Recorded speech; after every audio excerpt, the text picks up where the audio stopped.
Dernière vidéo de cette série Behind the Scene avec Pierre-Pascal Boulanger, fondateur du Printemps de l'économie.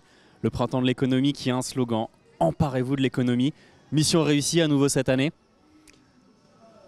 Sniff, j'ai entendu quoi au début? C'est triste quand même. C'est vraiment fini le Printemps de l'économie? Je le crains. Ah merde. Voilà, oui, le Printemps de l'économie c'est fini. On a essayé de faire au mieux pour que cette année encore, le public s'empare de l'économie. C'est vrai que notre slogan c'est « Emparez-vous de l'économie ». D'ailleurs on pourrait même dire « Emparons-nous de l'économie ».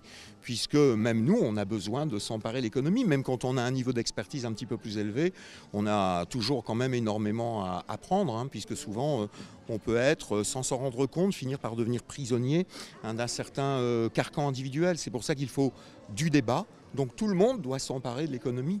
Non seulement ceux qui n'ont pas trop de connaissances, mais ceux qui sont supposés les avoir, parce que le débat est d'autant plus urgent qu'on a devant nous de terribles défis et qu'on manque de moyens et qu'il va falloir faire des choix qui, peut-être, hélas, seront cruels.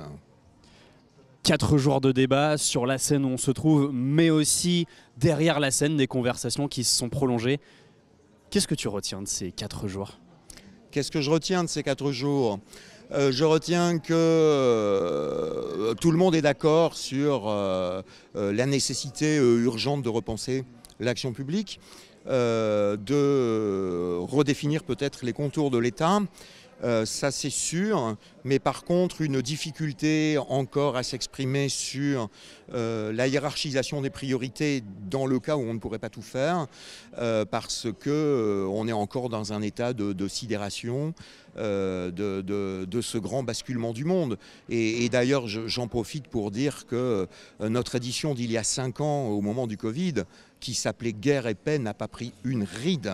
C'est-à-dire que ces guerres qui se déclenchent aujourd'hui, on en avait parlé, on les avait hélas pour certaines, pas pour toutes, en tout cas anticipées, et que voilà, cet état de sidération peut-être nous a empêché de dire, tout le monde est d'accord qu'il faut redéfinir les contours de l'action publique, mais c'est vrai que la grande faiblesse de cette édition, c'est qu'on ne sait pas encore tout à fait en quel sens, et c'est ça qui aurait été vraiment le débat. Alors est-ce que pour dépasser cet état de sidération, on peut se dire à l'année prochaine? L'année prochaine, ça sans nul doute.